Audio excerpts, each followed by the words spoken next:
Manipur की पाक चावल खंड नब्बे दम तारीख को मपांगल करता याके हो चुकी क्या दौरे अकोई की इल पाक्ता स्टोर होट मंगम दबी मल्लेरी है बको अनों को मयूर सोहन याके अनों को मयूर सोहन नब्बे दम ता मणिपुर इमा से खंड नब्बे दम क्या दौरे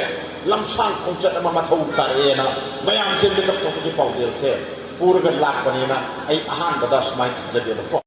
की दम छिबा कुतंग लांसीबा सही तरह कुताकपा I think 19 the talk about say kutak se akoi kwai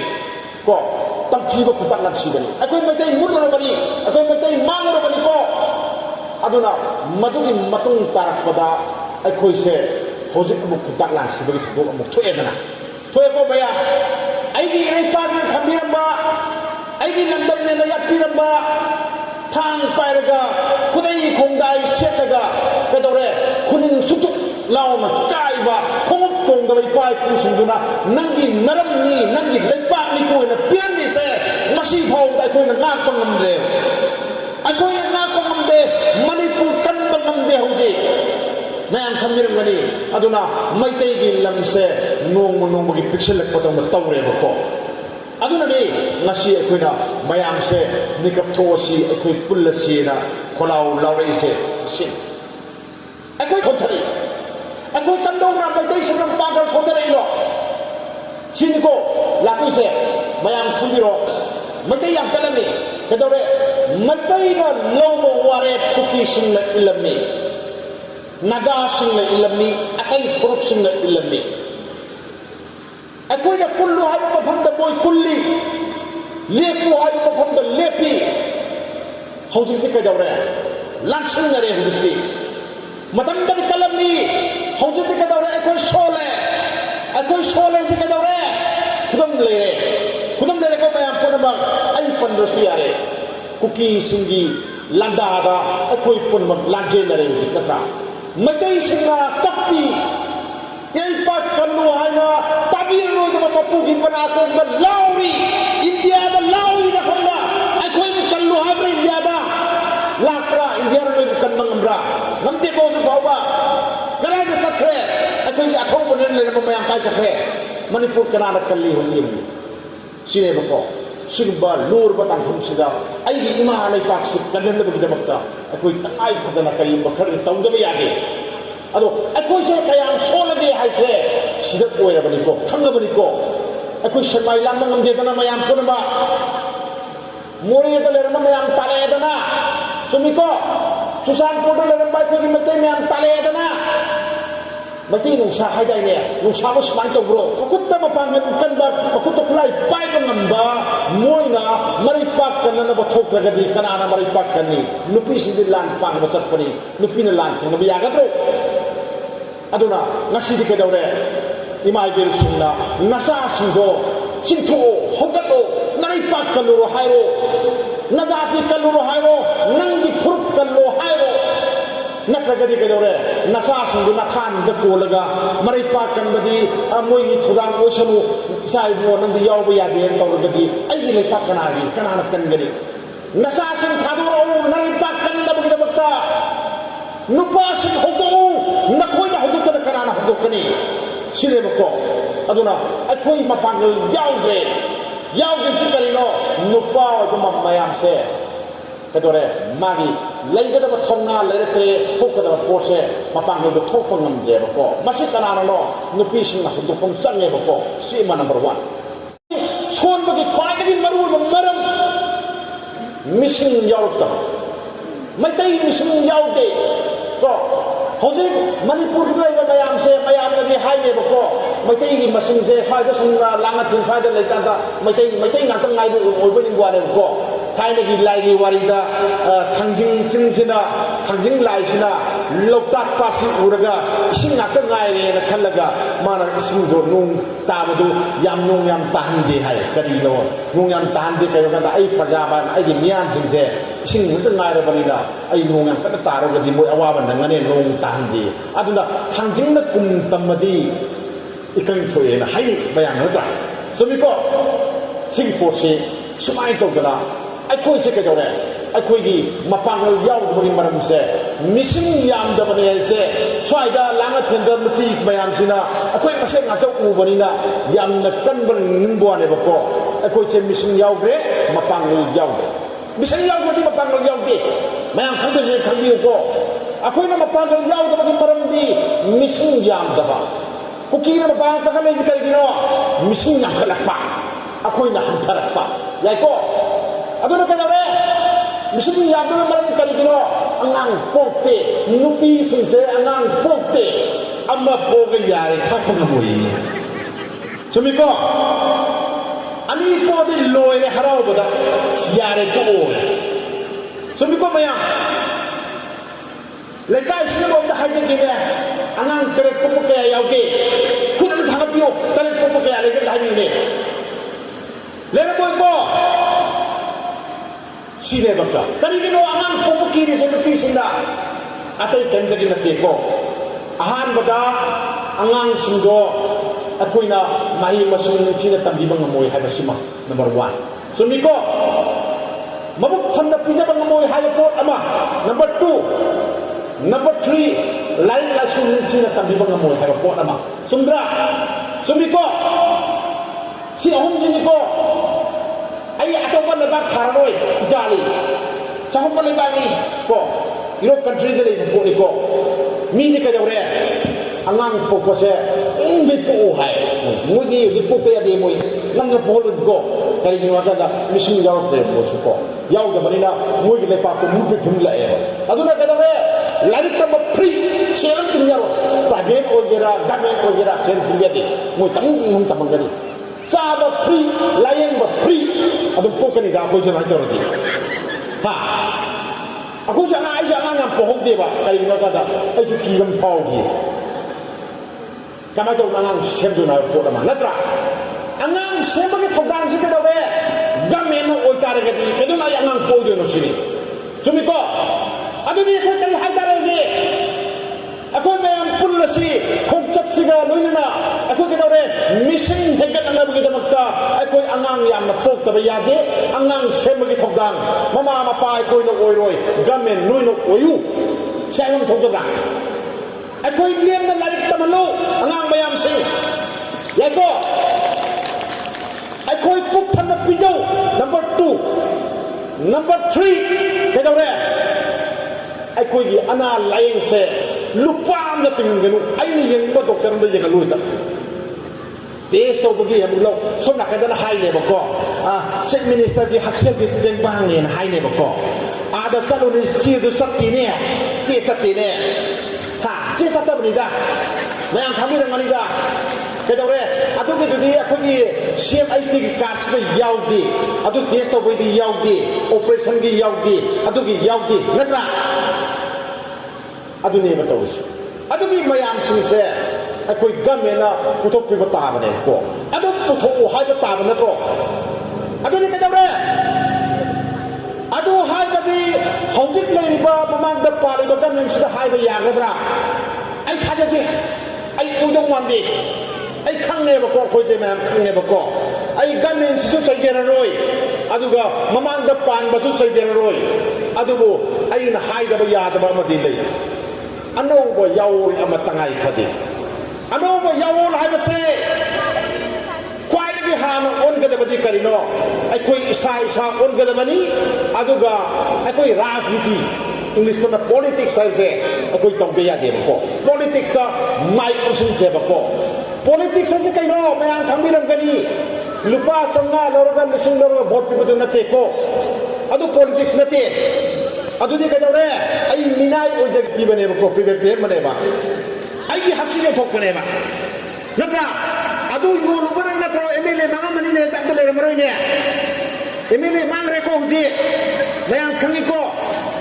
MLA ta maron tho mo hoji ka thoige nun ta dom ji da maron thok de na mi gi di ngang dra akhu gi di ngang ya di natra mui na ngang ra ina ngang ke dong ni thok to gi di mui na tro ay na mo lo seba ya bro ay na mo thokchil seba ya bro policy seba ya bro angang mayam pon bo ay na angang mayam seba gi tudang ay na lo ya bro mo na lo ga ba natro adu ꯑꯣꯏꯔꯗꯤ ꯑꯁꯪꯕ ꯃꯤ ꯊꯥꯒꯠꯁꯤ ꯃꯌꯥꯝ ꯌꯥꯏꯀꯣ ꯈꯨꯠ ꯊꯥꯡꯒꯠꯂꯁꯤ ꯑꯁꯪꯕ ꯃꯤ ꯊꯥꯒꯠꯂꯁꯤ ꯂꯨꯄꯥ 500 ꯄꯤꯔꯒ vote ꯊꯥꯗꯔꯣꯏ ꯂꯨꯄꯥ 1,000ꯗ ꯄꯪꯊꯔꯔꯣꯏ ꯑꯅꯧꯕ ꯑꯑꯣꯟꯕ ꯄꯨꯔꯛꯑꯒꯦ ꯑꯩꯈꯣꯏ ꯁꯤꯒꯤ ꯈꯣꯜꯂꯥꯎꯁꯦ ꯂꯥꯎ ꯉꯁꯤ ꯊꯨꯡꯉꯥꯛꯄ ꯃꯌꯥꯝꯅ ꯅꯣꯡꯃꯩ ꯄꯥꯏꯔꯛꯏꯁꯤ ꯀꯔꯤꯒꯤꯅꯣ ꯑꯇꯩ ꯀꯔꯤꯝꯇꯒꯤ ꯅꯠꯇꯦ ꯃꯌꯥꯝ ꯈꯪꯕꯤꯔꯝꯒꯅꯤ ꯂꯩꯄꯥꯛ ꯀꯟꯒꯗꯕ ꯃꯤꯌꯥꯝ ꯀꯟꯒꯗꯕ ꯃꯣꯏꯅ ꯃꯤꯌꯥꯝ ꯀꯟꯗꯦ ꯅꯠꯇ꯭ꯔꯥ ꯀꯟꯕ ꯉꯝꯕ꯭ꯔꯅꯦ ꯑꯁꯥꯝ ꯔꯥꯏꯐꯜꯅ ꯑꯩꯈꯣꯏ ꯀꯟ ꯉꯝꯕ꯭ꯔꯅꯦ ꯉꯝꯗꯦꯀꯣ ꯄꯨꯂꯤꯁ ꯀꯃꯥꯟꯗꯣꯅ ꯑꯩꯈꯣꯏꯕꯨ ꯀꯟꯕꯤꯕ꯭ꯔꯅꯦ ꯉꯝꯗꯦꯀꯣ ꯀꯩꯗꯧꯔꯦ ꯃꯌꯨꯝꯗ ꯊꯕꯛ ꯁꯨꯔꯒ ꯂꯩꯒꯗꯕ ꯃꯃꯥ ꯃꯄꯥꯒꯤ ꯃꯇꯦꯡ ꯄꯥꯡ ꯂꯩꯒꯗꯕ ꯅꯍꯥ ꯀꯌꯥꯅ ꯍꯧꯖꯤꯛ ꯉꯥꯎꯆꯠꯅꯔꯒ ꯃꯈꯨꯠꯇ ꯅꯣꯡꯃꯩ ꯄꯥꯏꯔꯒ ꯂꯩꯔꯤꯁꯦ ꯃꯤ 50,000 ꯂꯥꯛ ꯑꯃ ꯅꯠꯇ꯭ꯔꯣ ꯍꯧꯖꯤꯛ ꯂꯥꯛ ꯑꯃꯁꯤꯅ ꯊꯕꯛ ꯁꯨꯔꯒꯗꯤ ꯑꯩꯒꯤ ꯏꯀꯣꯅꯣꯃꯤ ꯀꯔꯤꯒꯤ ꯐꯔꯣꯏ ꯀꯔꯤꯒꯤ ꯐꯔꯣꯏ ꯉꯥꯎꯆꯠꯅꯔꯒ ꯆꯠꯂꯤ ꯅꯣꯡꯃꯩ ꯄꯥꯏꯔꯤ ꯂꯕꯨꯛ ꯂꯃꯍꯥꯡꯗ ꯌꯥꯔꯛꯏ ꯑꯗꯨ ꯑꯗꯥ ꯃꯃꯤꯡ ꯃꯌꯥꯝ ꯑꯃ ꯁꯦꯝꯃꯒ ꯈꯨꯠꯂꯥꯏ ꯄꯥꯏꯕ ꯂꯨꯞ ꯃꯌꯥꯝ ꯑꯃ ꯊꯣꯔꯛꯏ ꯌꯥꯏꯀꯣ ꯆꯥꯗꯕꯗꯤ ꯌꯥꯗꯦꯗꯣ ꯊꯛꯇꯕꯗꯤ ꯌꯥꯗꯦꯗꯣ ꯑꯗꯨꯅ ꯗꯤꯃꯥꯟꯗ ꯈꯥꯡ ꯉꯝꯗꯦ ꯍꯧꯖꯤꯛ ꯃꯌꯥꯝꯁꯤꯅ ꯅꯩꯕꯗꯥꯕꯀꯣ ꯃꯣꯏꯅ ꯅꯩꯕꯁꯤꯗ ꯂꯣꯏꯔꯦ ꯑꯃꯔꯣꯝꯗꯅ ꯁꯤ ꯀꯅꯥꯅ ꯊꯣꯟꯕꯅꯣ ꯁꯤ ꯀꯅꯥꯅ ꯊꯣꯟꯕꯅꯣ ꯒꯃꯦꯟꯅ ꯊꯣꯟꯕꯅꯤ ꯅꯠꯇ꯭ꯔꯥ ꯃꯣꯏꯅ ꯀꯟꯕꯤꯔꯝ ꯇꯥꯔꯒꯗꯤ ꯑꯩꯈꯣꯏ ꯀꯩꯗꯧꯅ ꯋꯥꯔꯨꯅꯤ ꯃꯣꯏꯅ ꯀꯟꯗꯕꯗꯒꯤ ꯅꯠꯇ꯭ꯔꯣ ꯑꯩꯈꯣꯏꯅ ꯉꯁꯤ ꯑꯋꯥꯕ ꯅꯪꯉꯤꯁꯦ ꯑꯩꯒꯤ ꯏꯔꯩꯄꯥꯛ ꯑꯩꯒꯤ ꯃꯅꯤꯄꯨꯔ ꯀꯟꯕꯒꯤ ꯊꯧꯗꯥꯡꯁꯤꯕꯨ ꯃꯤꯌꯥꯝꯅ ꯂꯧꯒꯗꯕ꯭ꯔꯥ ꯒꯃꯦꯟꯅ ꯂꯧꯒꯗꯕ꯭ꯔꯥ ꯑꯝꯇ ꯍꯥꯏꯅꯁꯤꯅꯦ ꯑꯝꯇ ꯃꯣꯏꯗ ꯁꯤꯟꯅꯒ꯭ꯔꯕ ꯅꯠꯇ꯭ꯔꯣ ꯑꯩꯈꯣꯏꯅ ꯑꯩꯈꯣꯏ ꯃꯌꯥꯝꯁꯦ ꯑꯩꯈꯣꯏ ꯅꯠꯇ꯭ꯔꯥ ꯑꯗꯨ ꯀꯩꯗꯧꯔꯦ ꯑꯩꯈꯣꯏ ꯃꯌꯥꯝꯁꯤꯒꯤ ꯃꯍꯨꯠ ꯁꯤꯜꯂꯤꯗꯤ ꯑꯃꯈꯛꯇꯅ ꯁꯤꯟꯈ꯭ꯔꯕꯅꯦ MLA ꯑꯃꯅ ꯁꯤꯟꯈ꯭ꯔꯕꯅꯦ ꯁꯤꯒꯤꯁꯨ MLA ꯑꯃꯈꯛꯇꯅ ꯁꯤꯟꯈ꯭ꯔꯕꯅꯦꯕ ꯅꯠꯇ꯭ꯔꯣ ꯃꯥꯁꯤ ꯀꯌꯥꯝ ꯃꯔꯨ ꯑꯣꯏꯅ ꯑꯗꯨꯗꯤ ꯑꯩꯈꯣꯏ ꯃꯌꯥꯝꯕꯨ ꯃꯍꯨꯠ ꯁꯤꯜꯂꯒ ꯆꯠꯂꯤꯕ ꯃꯤꯗꯣ ꯀꯌꯥꯝ ꯃꯔꯨ ꯑꯣꯏ ꯑꯗꯨꯒ ꯌꯧꯔꯒ ꯏꯪꯂꯤꯁ ꯐꯩꯔꯦꯡ ꯊꯨꯔꯦꯡ ꯉꯥꯡꯕ ꯑꯩꯈꯣꯏꯒꯤ ꯐꯨꯔꯨꯞ ꯌꯣꯟꯕ ꯁꯦꯟꯆꯨꯔꯤ ꯌꯩꯗꯣ ꯃꯌꯥꯝ ꯈꯪꯉꯤꯀꯣ ꯁꯦꯟꯆꯨꯔꯤ ꯌꯩꯕ ꯏꯪꯂꯤꯁ ꯉꯥꯡꯕ ꯑꯗꯨꯒꯨꯝꯕꯗꯨꯕꯨ ꯑꯩꯈꯣꯏꯅ ꯀꯃꯥꯏꯅ ꯇꯧꯅ ꯂꯨꯆꯤꯡꯕꯅꯦ ꯊꯥꯒꯠꯇꯣꯏꯅꯣꯃꯣ ꯁꯤꯅꯦꯕꯀꯣ ꯌꯥꯔꯣꯏꯕ ꯑꯗꯨꯅ ꯀꯩꯗꯧꯔꯦ ꯑꯩꯈꯣই ꯍꯧꯖꯤꯛ ꯀꯩꯗꯧꯔꯦ ꯀꯜꯆꯔꯁꯦ ꯆꯥꯏꯊꯔꯦ ꯀꯜꯆꯔꯁꯨ ꯌꯥꯗ꯭ꯔꯦ ꯑꯄꯨꯟꯕꯁꯨ ꯂꯩꯇꯕ ꯀꯣ ꯑꯗꯨꯒ ꯀꯔꯞꯁꯟ ꯁꯟꯖꯥ ꯊꯨꯝꯖꯥꯁꯤꯅ ꯑꯗꯨꯛꯀꯤ ꯃꯇꯤꯛ ꯋꯥꯡꯉꯦꯀꯣ ꯃꯌꯥꯝ ꯈꯪꯕꯤꯔꯝꯒꯅꯤ ꯊꯕꯛ ꯑꯃꯠꯇ ꯒꯃꯦꯟꯅ ꯅꯤꯌꯣꯝ ꯆꯨꯝꯅ ꯍꯥꯞꯄꯦꯁꯤꯃ ꯇꯥꯈꯤꯗꯕ ꯀꯨꯏꯔꯦꯀꯣ ꯃꯣꯏ ꯃꯆꯤꯟꯗꯗꯤ ꯑꯗꯨꯝ ꯍꯥꯏ ꯑꯩꯈꯣꯏ ꯁꯦꯜ ꯑꯝꯇ ꯂꯧꯗꯦꯅ ꯑꯩꯈꯣꯏꯁꯨ ꯑꯗꯨꯝ ꯍꯥꯏ ꯎꯄꯥꯏ ꯂꯩꯇꯕꯅꯤꯅ ꯑꯝꯇ ꯂꯧꯗꯕꯅꯤꯅ ꯀꯔꯤꯅꯣ ꯍꯥꯏꯀꯥꯟꯗ ꯂꯧꯋꯦ ꯑꯗꯨꯗꯤ ꯑꯩꯅ ꯎꯠꯂꯨꯗꯤ ꯌꯥꯄꯣꯠꯇꯤꯗꯣ ꯃꯣꯏ ꯃꯅꯨꯡꯗ ꯄꯤꯅꯕꯗꯨꯕꯣ ꯆꯨꯝꯃꯤꯀꯣ ꯑꯩꯅ ꯈꯪꯄꯣꯠꯇꯦꯕ ꯑꯗꯣ ꯁꯃꯤꯟꯗꯤ ꯐꯪꯉꯤ ꯁꯦꯟ ꯂꯧꯔꯒ ꯊꯕꯛ ꯍꯥꯞꯄꯅꯦ ꯁꯤ ꯑꯩꯈꯣꯏ ꯈꯪꯉꯤꯗꯅ ꯑꯗꯨꯅ ꯀꯩꯗꯧꯔꯦ ꯑꯣꯏꯕ ꯌꯥꯕ ꯄꯥꯏꯕ ꯌꯥꯕ ꯐꯝ ꯄꯥꯏꯕ ꯌꯥꯕ ꯀꯩꯗꯧꯔꯦ ꯊꯕꯛ ꯆꯪꯕ ꯌꯥꯕ ꯃꯤ ꯃꯌꯥꯝ ꯑꯃ ꯊꯕꯛ ꯐꯪꯗꯦ ꯊꯕꯛ ꯐꯪꯉꯛꯇ꯭ꯔꯦ ꯑꯗꯨꯅ ꯀꯩꯗꯧꯔꯦ ꯁꯨꯅꯤꯡꯅꯤꯡꯗ꯭ꯔꯦ ꯑꯗꯨꯅ ꯀꯩꯗꯧꯔꯦ ꯍꯣꯠꯅꯅꯤꯡꯉꯛꯇ꯭ꯔꯦ ꯀꯝꯄꯤꯇꯤꯁꯟꯗ ꯌꯥꯎꯅꯤꯡꯗ꯭ꯔꯦ ꯃꯁꯤ ꯄꯨꯝꯅꯃꯛꯀꯤ ꯃꯔꯨꯁꯦ ꯄꯣꯂꯤꯇꯤꯛꯁꯅ ꯊꯣꯛꯍꯟꯕꯅꯦꯕꯀꯣ ꯑꯩꯈꯣꯏꯒꯤ ꯄꯣꯂꯤꯇꯤꯛꯁ ꯍꯧꯖꯤꯛ ꯂꯩꯔꯤꯕ ꯅꯝꯊꯤꯔꯕ ꯄꯣꯂꯤꯇꯤꯛꯁꯁꯦ ꯃꯁꯤꯗꯒꯤ ꯃꯤꯌꯥꯝꯕꯨ ꯃꯅꯤꯡ ꯇꯝꯍꯜꯂꯣ ꯃꯅꯤꯡ ꯍꯥꯟꯅ ꯇꯝꯍꯟꯁꯦ ꯃꯌꯥꯝ ꯄꯨꯝꯅꯃꯛ ꯃꯅꯤꯡ ꯇꯝꯕ ꯄꯣꯂꯤꯇꯤꯛꯁ ꯑꯃ ꯂꯩꯔꯕ ꯃꯇꯝꯗ ꯀꯩꯗꯧꯔꯦ ꯑꯩꯈꯣꯏ ꯃꯩꯇꯩ ꯀꯟꯕ ꯉꯝꯒꯅꯦꯕꯀꯣ ꯃꯩꯇꯩ ꯀꯟꯕ ꯉꯝꯒꯅꯤ ꯁꯤꯃ ꯑꯩ ꯃꯁꯤ ꯏꯃꯥ ꯏꯕꯦꯜꯁꯤꯡꯗ ꯑꯩ ꯍꯥꯏꯖꯔꯝꯒꯦ ꯑꯗꯨꯅ ꯅꯈꯣꯏꯅ ꯁꯣꯏꯕꯗꯒꯤꯅꯤꯀꯣ ꯅꯣꯏꯅ ꯁꯣꯏꯁꯤ ꯀꯌꯥꯝ ꯌꯥꯝꯃꯦ ꯑꯉꯥꯡ ꯌꯥꯝ ꯄꯣꯛꯎ ꯌꯥꯗ꯭ꯔꯦ ꯅꯝꯕꯔ 1 ꯅꯝꯕꯔ 2 ꯚꯣꯠ ꯇꯧꯔꯝꯗꯥꯏꯗ ꯀꯩꯗꯧꯔꯦ ꯇꯣꯡꯕꯅ ꯅꯨꯡꯁꯤ ꯆꯥꯎꯕꯅ ꯅꯨꯡꯁꯤ ꯑꯩꯈꯣꯏ ꯂꯩꯀꯥꯏꯒꯤ ꯃꯤ ꯑꯃ ꯇꯧꯋꯦꯅ ꯃꯥꯅ 1,000 ꯄꯤꯔꯝꯃꯤ 2 ꯄꯤꯔꯝꯃꯤ ꯅꯣꯡꯃ ꯃꯥꯅ ꯂꯝꯕꯤ ꯁꯦꯝꯅꯕ ꯅꯨꯡꯈ ꯊꯥꯕꯤꯔꯝꯕꯅꯦꯅ ꯑꯗꯣꯝꯗ ꯆꯠꯈ꯭ꯔꯦ ꯅꯠꯇ꯭ꯔꯥ ꯑꯗꯨꯒꯤ ꯐꯣꯜ ꯉꯁꯤ ꯏꯔꯩꯄꯥꯛ ꯏꯁꯥꯗ ꯅꯠꯇꯅ ꯑꯩꯒꯤ ꯏꯃꯨꯡꯗ ꯅꯠꯇꯅ ꯑꯩꯒꯤ ꯏꯔꯩꯄꯥꯛ ꯃꯥꯡꯉꯦ ꯍꯧꯖꯤꯛ ꯑꯩꯒꯤ ꯏꯔꯩꯄꯥꯛ ꯀꯟꯕ ꯉꯝꯗꯕ ꯐꯤꯕꯝꯗ ꯂꯩꯔꯦꯕꯀꯣ ꯑꯩꯈꯣꯏꯅ ꯃꯤꯁꯤꯡ ꯌꯥꯝꯗꯕꯒꯤ ꯃꯥꯡꯕꯁꯤꯒꯤ ꯃꯇꯥꯡꯗꯅꯤꯀꯣ ꯑꯩꯅ ꯄꯟꯗꯣꯏꯁꯦ ꯑꯗꯨꯒ ꯃꯁꯤꯅ ꯀꯃꯥꯏꯅ ꯇꯧꯒꯦꯕ ꯃꯩꯇꯩ ꯃꯨꯠꯇꯣꯏꯅꯦꯁꯦ ꯏꯃꯥ ꯏꯕꯦꯜꯁꯤꯡ ꯇꯥꯕꯤꯌꯨꯀꯣ ꯑꯩꯅ ꯍꯥꯏꯕꯁꯦ ꯍꯦꯛ ꯁꯣꯏꯔꯕ ꯈꯖꯥꯏꯁꯤꯗ ꯑꯣꯟꯅ ꯈꯨꯄꯥꯡꯅ ꯊꯥꯕꯤꯌꯨ ꯑꯩ ꯆꯦꯜꯂꯣꯏꯀꯣ ꯂꯩꯃꯥꯡꯁꯤꯗ ꯑꯩ ꯉꯥꯡꯉꯤꯅꯤꯀꯣ ꯏꯗꯣ ꯄꯥꯈꯪꯕꯒꯤ ꯃꯤꯡꯈꯩꯔꯣꯜ ꯄꯜꯂꯒ ꯑꯩ ꯋꯥꯁꯛꯏꯁꯤꯅꯤ ꯑꯩꯅ ꯉꯥꯡꯉꯤꯁꯤ ꯑꯔꯥꯟꯕ ꯅꯠꯇꯦ ꯑꯩ ꯑꯆꯨꯝꯕꯅꯤ ꯑꯩꯅ ꯍꯧꯒꯠꯂꯛꯏꯕ ꯑꯩꯅ ꯉꯁꯤ ꯂꯦꯞꯈꯠꯂꯛꯏꯁꯦ ꯂꯩꯄꯥꯛ ꯀꯟꯗꯦ ꯈꯨꯟꯅꯥꯏ ꯀꯟꯒꯦꯅ ꯊꯣꯔꯛꯄꯅꯦ ꯑꯩꯗꯤ ꯀꯩꯗꯧꯔꯦ ꯂꯥꯏꯔꯕꯒꯤ ꯃꯥꯒꯤ ꯃꯔꯜ ꯂꯨꯠ ꯇꯧꯒꯦꯅ ꯊꯣꯔꯛꯄ ꯅꯠꯇꯦ ꯑꯩꯗꯤꯀꯣ ꯃꯟꯇ꯭ꯔꯤꯒꯤ ꯌꯥꯅꯕ ꯆꯠꯀꯦꯅ ꯊꯣꯔꯛꯄ ꯅꯠꯇꯦ ꯑꯩꯗꯤ ꯑꯗꯨꯅ ꯂꯩꯄꯥꯛ ꯀꯟꯅꯅꯕꯒꯤꯗꯃꯛꯇ ꯃꯤꯌꯥꯝ ꯋꯥꯈꯜꯂꯣꯟ ꯇꯥꯅꯕꯒꯤꯗꯃꯛꯇꯅꯦꯕ ꯑꯩꯅ ꯍꯥꯏꯖꯗꯣꯏꯁꯦ ꯃꯤꯁꯤꯡ ꯌꯥꯝꯗꯕꯒꯤ ꯐꯣꯜ ꯅꯈꯣꯏꯅ ꯀꯌꯥꯝ ꯌꯥꯝꯅ ꯁꯣꯏꯒꯦ ꯁꯤ ꯌꯦꯡꯉꯨꯀꯣ ꯑꯩꯈꯣꯏꯒꯤ ꯃꯅꯤꯄꯨꯔꯒꯤ ꯅꯠꯇꯕ ꯏꯟꯗꯤꯌꯥꯒꯤ ꯑꯣꯏꯅ mikok thibai na matawi ko mikok thibai ji mi masing thiba hai bani india gi oina thibani ko sahi tara khudin gi mikok chi thiba ko mi masing chi thi sahi tara khudin gi mikok chi thiba kanda hek thiba lora kanda delimitation na tawi delimitation je industry wani ai matirunda ai sabung haijage akogi assembly constituency abdi kendra leidana kendra si mission gi matung inna nau na yathokpa haibane bako langa them si aina sum khanbada akogi wangjing te thagi orangone khale kendra orangone khale ko ado hojik si magi mission si kai ba yam daba manipur gi oina yenga kanda mathang da di ka dore masi kakching da lagi ba yai kakching kendra oi gi ba yai wangjing oi gi da ba su yai na to sting da lagi ba su yai ko si posima habadi ngasagi emele machine se mission ga yenga le pakane ba ad mission ya ba kangu da emele machine hele kane ba mayam yai ko emele machine hele kane aduna akhoi gi maitai gi machine ju sum yamak bani na sing na sum hengala bani na emele machine se singi emele sum machine hele ane mayam khambi ko singi emele na hele ani kamane hendori siko maitai gi machine se yamabada hojik phawbada lakh 15 leye ko naga gi machine se lakh 9 gumba yore ko kuki gi machine se hanadi yamde adu lakh 3 ki maya da leye hojik ko adu di singi se taret ka 9 ga pun targadi 15 leitra adu ragadi emele machine khajok ka se ko akoina ujik oirise emele nifu akoi oidra oiba se kadore anambada kuncha ama tampaki oirena khalo kuncha ama singi oirane hana kun oirami ko yako mayam pona ba akoi gi emele maitai gi emele se kun lerambra akwa nifu leramba se tara handagrane ko kamai to handarani aina sai haidoni ko mission min hegale akoina mission yaudre angang pokte ko silene aduna hayang emele gi kendra yenarakanda singina kuntra aduga tampakina habadi maitei singina kuntra yaiko kuntra sida mo yengsiko pangal maitei ni ai moi da kadom na moi pangal ko pangal gi emele amani karakani ko jiribam se maitai na suka kararo jiribam se mayang adum karani ko sima ado moi ahum sina sakpam maitai du da akhoi gi chief minister se moi na dum oine kanana moi na sokot maitai du oine maitai di kadore mantri oi ba yai oi da basu yai matamam duri kamai toromi akoina yat poram akoina lobo ware moina ilami hojika mu gato sine kadore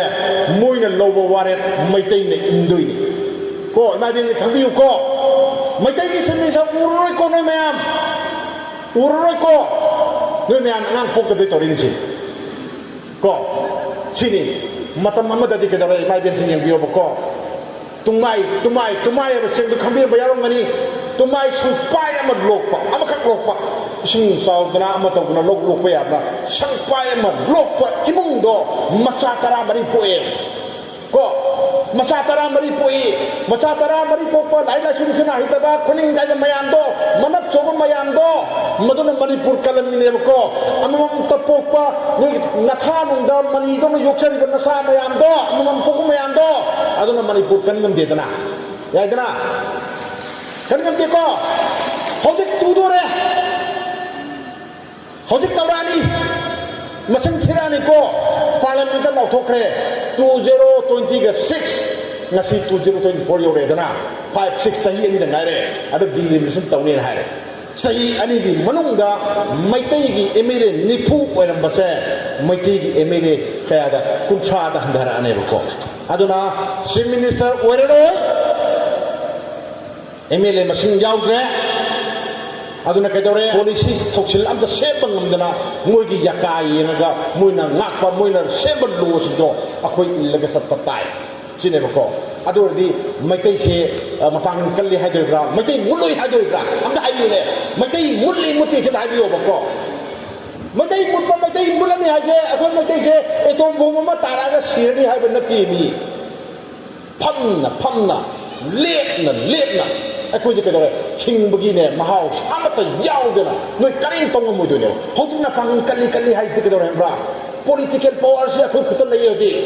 ꯑꯩꯈꯣꯏ ꯈꯨꯠꯇ political power ꯂꯩ ꯅꯈꯣꯏ ꯃꯌꯥꯝꯅ ꯁꯥꯎꯔꯁꯨ ꯏꯟꯊꯣꯛꯑꯁꯨ ꯃꯑꯣꯡ ꯆꯨꯝꯗꯅ ꯇꯧꯔꯁꯨ ꯂꯩꯄꯥꯛꯀꯤ ꯋꯥꯔꯦꯞ ꯂꯧꯕꯗꯤ ꯃꯣꯏ ꯃꯌꯥꯝꯅ ꯂꯧꯕ ꯉꯝꯃꯦ ꯃꯣꯏ ꯃꯌꯥꯝꯅ ꯂꯧꯗꯣꯏ ꯅꯠꯇ꯭ꯔꯣ ꯑꯦꯝ ꯑꯦꯜ ꯑꯦ ꯃꯌꯥꯝꯅ ꯂꯧꯗꯣꯏ ꯅꯠꯇ꯭ꯔꯣ ꯃꯣꯏ ꯃꯌꯥꯝꯅ ꯑꯦꯝ ꯑꯦꯜ ꯑꯦ ꯃꯌꯥꯝꯗꯨꯅ ꯋꯥꯔꯦꯞ ꯂꯧꯕꯗꯨ ꯅꯤꯌꯣꯝ ꯆꯨꯝꯅ ꯂꯧꯕꯤꯌꯨ ꯍꯥꯏꯕꯗ ꯑꯩꯈꯣꯏ ꯈꯣꯜꯂꯥꯎ ꯑꯣꯏꯖꯕꯩ ꯋꯥꯅꯤꯗꯅ ꯅꯣꯏ ꯊꯕꯛ ꯇꯧꯗꯦ ꯍꯥꯏꯕꯗꯨꯅ ꯑꯩꯈꯣꯏ ꯈꯣꯜꯂꯥꯎ ꯑꯣꯏꯖꯕꯩ ꯋꯥꯅꯦꯕꯀꯣ ꯆꯨꯝꯃꯤꯀꯣ ꯁꯤꯅꯦꯕ ꯇꯧꯔꯤꯁꯦ ꯑꯗꯨꯅ ꯑꯩꯈꯣꯏꯅ ꯊꯥꯒꯠꯆꯈꯤꯕ ꯅꯨꯡꯁꯤꯔꯕ ꯑꯩꯈꯣꯏꯒꯤ ꯑꯦꯝ ꯑꯦꯜ ꯑꯦ ꯃꯌꯥꯝꯁꯤꯡꯗꯣ ꯑꯗꯨꯗꯤ ꯀꯩꯗꯧꯔꯦ ꯉꯁꯥꯏꯒꯤ ꯄꯥꯔꯇꯤꯒꯤ ꯊꯧꯔꯤꯅ ꯃꯉꯛ ꯁꯝꯗ ꯍꯨꯛꯈ꯭ꯔꯦ ꯑꯗꯨꯒ ꯚꯣꯂꯤꯕꯣꯜ ꯂꯥꯎꯍꯜꯂꯦ ꯍꯧꯖꯤꯛꯀꯣ ꯃꯉꯛ ꯁꯝꯗ ꯀꯩꯗꯧꯔꯦ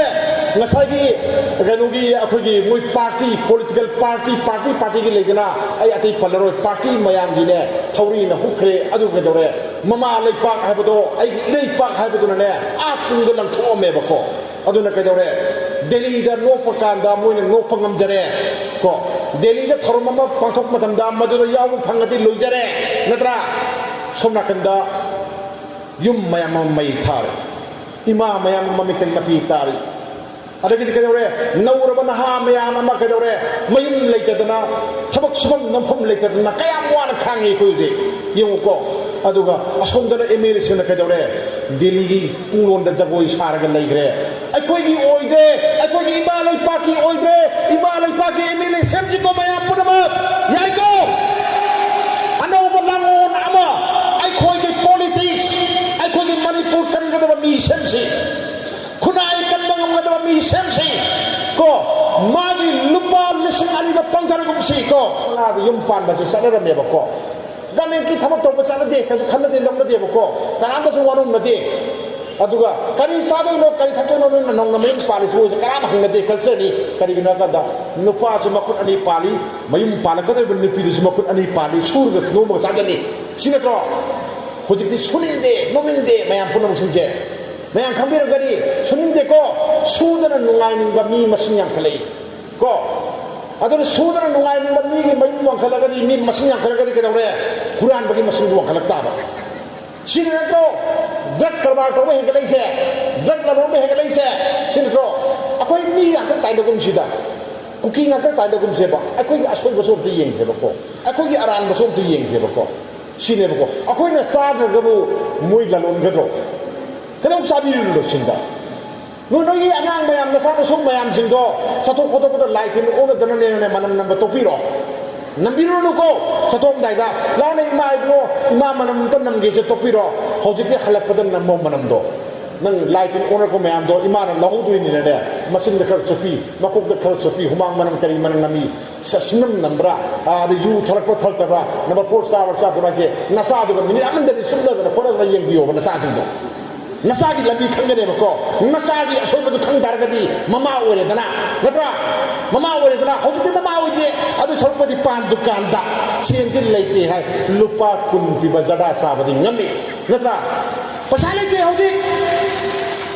ꯁꯦꯟꯒꯥꯎꯗ ꯄꯩꯁꯥ ꯌꯥꯎꯗꯦ ꯀꯔꯤ ꯊꯣꯡꯗꯣꯏꯅꯣ ꯈꯪꯗꯦ ꯍꯧꯖꯤꯛ ꯅꯠꯇ꯭ꯔꯥ ꯀꯔꯤ ꯆꯥꯗꯣꯏꯅꯣ ꯈꯪꯗꯦꯕꯀꯣ ꯄꯥꯟ ꯗꯨꯀꯥꯟꯗ ꯀ꯭ꯋꯥ ꯁꯨꯠꯄꯗꯤ ꯍꯟꯊꯗꯦ ꯃꯌꯥꯝ ꯄꯨꯝꯅꯃꯛ ꯍꯟꯊꯗꯦꯕ ꯄꯥꯟ ꯗꯨꯀꯥꯟꯗ ꯑꯃ ꯍꯪꯕꯤꯌꯨꯅꯦ ꯀ꯭ꯋꯥ ꯁꯨꯠꯄꯁꯤꯕꯨ ꯀꯌꯥꯝ ꯍꯟꯊꯔꯒꯦꯅ ꯍꯪꯕꯤꯌꯨ ꯍꯟꯊꯗꯦ ꯑꯗꯨꯝ ꯍꯥꯏꯔꯛꯀꯅꯤ ꯁꯤ ꯑꯩꯈꯣꯏꯅ ꯁꯔꯚꯦ ꯇꯧ ꯂꯣꯏꯔꯕꯅꯦꯕ ꯑꯣꯔꯒꯅꯥꯏꯖꯦꯁꯟ ꯇꯧꯕ ꯍꯥꯏꯁꯤ ꯌꯥꯝ ꯂꯨꯏꯌꯦ ꯏꯃꯥ ꯃꯌꯥꯝ ꯄꯨꯟꯅꯅꯕ ꯊꯕꯛ ꯇꯧꯕ ꯍꯥꯏꯁꯤ ꯌꯥꯝ ꯂꯨꯏ ꯁꯤꯗ ꯂꯩꯔꯤꯕ ꯃꯌꯥꯝ ꯅꯍꯥ ꯑꯣꯏꯔꯤꯕ ꯃꯌꯥꯝꯁꯤꯅ ꯃꯣꯏꯅ ꯍꯣꯠꯅꯔꯤꯁꯤ ꯑꯍꯤꯡ ꯇꯨꯝꯕꯣꯏ ꯇꯨꯝꯗꯕꯣꯏ ꯆꯥꯕꯣꯏ ꯆꯥꯗꯕꯣꯏ ꯃꯌꯥꯝꯁꯤꯒꯤ ꯍꯣꯠꯅꯕꯅꯤ ꯑꯉꯝꯕ ꯃꯇꯦꯡ ꯄꯥꯡꯕꯤꯌꯨ ꯏꯃꯥ ꯏꯃꯦꯜꯁꯤꯡꯅ ꯊꯧꯅꯥ ꯍꯥꯞꯄꯤꯌꯨ ꯄꯥꯡꯒꯜ ꯍꯥꯞꯄꯤꯌꯨ ꯑꯔꯩꯕ ꯀꯠꯄꯤꯌꯨ ꯁꯦꯟ ꯌꯥꯝ ꯆꯪꯕꯅꯤꯀꯣ ꯃꯣꯏ ꯆꯠꯂꯤꯁꯦ ꯌꯥꯝ ꯆꯠꯈ꯭ꯔꯖꯥꯠꯅꯤ ꯆꯥꯗ ꯌꯥꯄꯣꯟꯇꯦ ꯊꯛꯇ ꯌꯥꯄꯣꯟꯇꯦꯀꯣ ꯑꯅꯥ ꯑꯌꯦꯛ ꯒꯥꯔꯤ ꯃꯌꯥꯝꯁꯤꯒꯤꯀꯣ ꯑꯉꯝꯕ ꯃꯇꯦꯡ ꯄꯥꯡꯕꯤꯌꯨ ꯑꯩ ꯀꯜꯆꯔꯒꯤ ꯑꯣꯏꯕ ꯋꯥ ꯑꯝꯇ ꯍꯥꯏꯖꯔꯝꯒꯦ ꯏꯃꯥ ꯏꯕꯦꯜꯁꯤꯡꯗ ꯑꯩꯈꯣꯏꯅ ꯆꯥꯛ ꯊꯣꯡꯉꯝꯗꯥꯏꯗ ꯀꯩꯗꯧꯔꯦ ꯆꯥꯛ ꯊꯣꯡꯉꯝꯗꯥꯏꯁꯤꯗ ꯆꯦꯡ ꯑꯣꯜꯂꯤꯀꯣ ꯃꯌꯥꯝ ꯆꯦꯡ ꯑꯣꯜꯂꯤꯀꯣ ꯏꯕꯦꯝꯃ ꯆꯦꯡ ꯑꯣꯜꯂꯀꯥꯟꯗ ꯂꯣꯏꯔꯛꯄꯗ ꯆꯦꯡ ꯃꯨꯠ 3ꯁꯦ ꯆꯦꯡꯐꯨꯗ ꯍꯟꯖꯤꯜꯂꯤ ꯍꯟꯖꯤꯜꯂꯤꯀꯣ ꯁꯤ ꯀꯔꯤ ꯀꯧꯏ ꯁꯥꯒꯩ ꯂꯥꯠꯄ ꯀꯧꯏ ꯁꯥꯒꯩ ꯂꯥꯠꯄ ꯀꯔꯤꯒꯤꯅꯣ ꯍꯟꯖꯤꯜꯂꯤꯗꯨꯗꯤ ꯃꯔꯝ ꯑꯅꯤꯈꯛ ꯍꯥꯏꯒꯦ ꯑꯃꯅ ꯀꯩꯗꯧꯔꯦ ꯑꯩꯒꯤ ꯇꯉꯥꯏ ꯐꯗꯕ ꯂꯩꯔꯀꯥꯟꯗ ꯁꯤꯖꯤꯟꯅꯅꯕ ꯄꯣꯠ ꯑꯃꯅꯤ ꯀꯣ ꯂꯩꯍꯧꯔꯤꯕꯗꯣ ꯇꯁꯦꯡꯕꯗꯤ ꯆꯦꯛꯐꯨ ꯑꯃꯗ ꯍꯥꯞꯀꯗꯕꯅꯦꯕꯀꯣ ꯑꯗꯨꯅ ꯇꯉꯥꯏ ꯐꯗꯕ ꯂꯩꯔꯀꯥꯟꯗ ꯊꯝꯃꯤꯅꯦꯕꯀꯣ ꯑꯗꯨꯒꯤ ꯃꯅꯨꯡꯗ ꯊꯝꯃꯤꯅꯦꯕꯀꯣ ꯁꯥꯒꯩ ꯂꯥꯠꯄ ꯍꯥꯏꯁꯦ ꯑꯗꯨꯅꯦꯕꯀꯣ ꯑꯗꯨꯅ ꯀꯩꯗꯧꯔꯦ ꯑꯩꯒꯤ ꯑꯍꯜ ꯂꯃꯟ ꯂꯥꯏꯑꯣꯏꯈ꯭ꯔꯕ ꯑꯍꯜ ꯂꯃꯟꯅ ꯀꯜꯆꯔꯗ ꯀꯩ ꯊꯅꯝꯃꯤ ꯑꯋꯥꯕ ꯇꯥꯔꯕ ꯂꯩꯄꯥꯛꯀꯤ ꯑꯋꯥꯕ ꯇꯥꯔꯕ ꯃꯇꯝꯗ ꯃꯃꯥ ꯑꯣꯏꯕꯤ ꯅꯈꯣꯏꯅꯅꯦ ꯆꯦꯡ ꯃꯨꯠ ꯑꯍꯨꯝ ꯅꯨꯃꯤꯠ ꯈꯨꯗꯤꯡꯒꯤ ꯆꯔꯥ ꯈꯨꯗꯤꯡꯒꯤ ꯍꯟꯖꯤꯟꯈꯤꯕꯗꯣ ꯄꯨꯊꯣꯔꯛꯑꯣ ꯑꯗꯨꯒ ꯀꯠꯂꯣ ꯃꯌꯥꯝꯒꯤ ꯑꯋꯥꯕꯁꯤꯗ ꯃꯇꯦꯡ ꯄꯥꯡꯉꯣ ꯍꯥꯏꯔꯤꯅꯦꯕꯀꯣ ꯑꯩꯅ ꯃꯌꯥꯝꯗꯒꯤ ꯐꯤꯒꯥꯎ ꯁꯥꯅꯅꯦ ꯀꯜꯆꯔꯗ ꯊꯝꯕꯤꯔꯝꯕ ꯆꯦꯡ ꯃꯨꯠ ꯑꯍꯨꯝꯗꯣ ꯏꯃꯥ ꯏꯕꯦꯜꯁꯤꯡꯅ ꯄꯨꯊꯣꯛꯄꯤꯔꯛꯑꯣ ꯑꯗꯨꯒꯅꯦ ꯂꯝꯁꯥꯡ ꯂꯥꯛꯄꯒꯤ ꯆꯣꯛꯊꯔꯕ ꯑꯉꯥꯡ ꯃꯌꯥꯝꯁꯤꯡꯁꯦ ꯅꯍꯥ ꯃꯌꯥꯝꯁꯤꯡꯁꯤꯗꯕꯀꯣ ꯀꯠꯄꯤꯌꯣꯕꯀꯣ ꯃꯗꯨ ꯀꯜꯆꯔꯅ ꯅꯈꯣꯏꯗ ꯊꯅꯝꯕꯅꯦꯕꯀꯣ ꯑꯗꯨꯒꯤ ꯆꯦꯡ ꯃꯨꯠ ꯑꯍꯨꯝꯗꯣ ꯄꯨꯊꯣꯛꯄꯤꯔꯛꯑꯣ ꯀꯠꯄꯤꯌꯨ ꯂꯩꯄꯥꯛꯀꯤꯗꯃꯛꯇꯅꯤ ꯊꯋꯥꯏ ꯀꯠꯄ ꯂꯥꯛꯏꯅꯦꯕꯀꯣ ꯑꯩꯈꯣꯏ ꯃꯌꯥꯝ ꯄꯨꯟꯅ ꯁꯦꯝꯕ ꯈꯣꯜꯂꯥꯎꯁꯤ ꯂꯥꯎꯔꯒ ꯂꯥꯛꯏꯅꯦꯕꯀꯣ ꯑꯀꯣꯟꯕꯗ ꯑꯩ ꯈꯣꯡꯆꯠꯁꯦ ꯌꯥꯝ ꯂꯥꯏꯟ ꯂꯧꯕꯤꯒꯅꯨ ꯑꯔꯨꯕ ꯈꯣꯡꯆꯠ ꯅꯍꯥ ꯈꯔꯒꯤ ꯈꯣꯡꯆꯠ ꯅꯠꯇꯦ ꯑꯩꯒꯤ ꯃꯅꯤꯄꯨꯔ ꯀꯟꯅꯅꯕ ꯈꯣꯡꯆꯠꯅꯤ ꯑꯩꯒꯤ ꯃꯅꯤꯄꯨꯔ ꯂꯣꯏꯗꯣꯔꯕꯅꯤ ꯑꯩꯒꯤ ꯀꯥꯡꯂꯨꯞꯁꯦ ꯇꯨꯝꯗꯣꯔꯕꯅꯤ 2026 ꯀꯨꯏꯗ꯭ꯔꯕꯅꯤꯀꯣ ꯑꯩꯈꯣꯏ MLA ꯌꯥꯎꯔꯣꯏꯗꯕꯅꯤ MLA ꯂꯩꯔꯣꯏꯗꯕꯅꯤꯀꯣ ꯑꯩꯈꯣꯏꯒꯤ ꯑꯁꯣꯏꯕ ꯃꯌꯥꯝ ꯑꯃꯅꯤ ꯑꯩꯈꯣꯏ ꯑꯉꯥꯡ ꯄꯣꯛꯇꯕꯅꯅꯤ ꯃꯤꯁꯤꯡ ꯌꯥꯝꯗꯕꯅꯅꯤꯀꯣ ꯃꯤꯒꯤꯗꯤ ꯀꯩꯗꯧꯔꯦ ꯃꯆꯥ ꯃꯌꯥꯝ ꯑꯃ ꯄꯣꯛꯏ ꯍꯧꯖꯤꯛꯁꯨ ꯑꯗꯨꯗꯩ ꯍꯦꯟꯗꯣꯛꯗꯅ ꯀꯩꯗꯧꯔꯦ ꯃꯄꯥꯟ ꯂꯩꯕꯥꯛꯇꯒꯤ ꯆꯔꯣꯡ ꯄꯨꯁꯜꯂꯛꯏ ꯍꯦꯛ ꯍꯪꯉꯨꯔꯒ ꯀꯩꯗꯧꯔꯦ ꯑꯩꯒꯤ ꯏꯆꯥꯅꯤ ꯑꯗꯨꯗ ꯂꯩꯔꯨꯕꯅꯤ ꯑꯗꯨꯒꯤ ꯂꯥꯛꯄꯅꯤ ꯍꯥꯏꯅꯦꯕꯀꯣ ꯑꯗꯨꯅ ꯀꯩꯗꯧꯔꯦ ꯃꯣꯏꯗꯤ ꯃꯆꯥ 30 ꯄꯣꯛꯄꯗ 30 ꯄꯣꯛꯄꯗꯧꯅ ꯇꯧꯋꯦꯕꯀꯣ ꯑꯗꯨꯅ ꯃꯤꯅ ꯁꯨꯝ ꯃꯁꯤꯡ ꯍꯦꯟꯒꯠꯂꯛꯑꯦꯕꯀꯣ ꯑꯗꯨꯅ ꯄꯣꯏꯗ ꯄꯥꯠꯇ ꯃꯌꯥꯝ ꯑꯃ ꯃꯣꯏꯅ ꯇꯧꯈꯠꯂꯛꯑꯦꯕꯀꯣ ꯃꯩꯇꯩꯅ ꯅꯣꯡꯃꯒꯤ ꯃꯌꯥꯝ ꯀꯪꯁꯜꯂꯦ ꯑꯩꯈꯣꯏꯒꯤ ꯂꯩꯐꯝ ꯂꯩꯔꯛꯇ꯭ꯔꯦꯕ ꯍꯧꯖꯤꯛ ꯑꯩꯈꯣꯏ ꯁꯣꯔ ꯍꯣꯟꯕ ꯉꯝꯃꯛꯇ꯭ꯔꯦꯕ ꯍꯧꯖꯤꯛꯀꯣ ꯃꯤꯠꯇꯒꯤ ꯄꯤ ꯇꯥꯔꯦꯕꯀꯣ ꯑꯩꯒꯤ ꯆꯔꯣꯟ ꯁꯨꯔꯣꯟꯗ ꯑꯩꯒꯤ ꯁꯨꯊꯥꯡꯗ ꯃꯩꯇꯩ ꯑꯩꯈꯣꯏ ꯀꯩꯗꯧꯍꯧꯒꯗꯒꯦ ꯈꯜꯂꯨꯕꯗ ꯅꯨꯡꯉꯥꯏꯇꯦꯕꯀꯣ ꯃꯩꯇꯩ ꯀꯟꯕꯗ ꯃꯌꯥꯝ ꯌꯥꯎꯕꯤꯌꯨ ꯍꯥꯏꯕ ꯁꯤꯃꯇꯪ ꯂꯥꯎꯖꯔꯒꯅꯦ ꯑꯩ ꯃꯌꯥꯝ ꯂꯩꯀꯥꯏꯅ ꯌꯥꯊꯪ ꯅꯤꯖꯔꯤ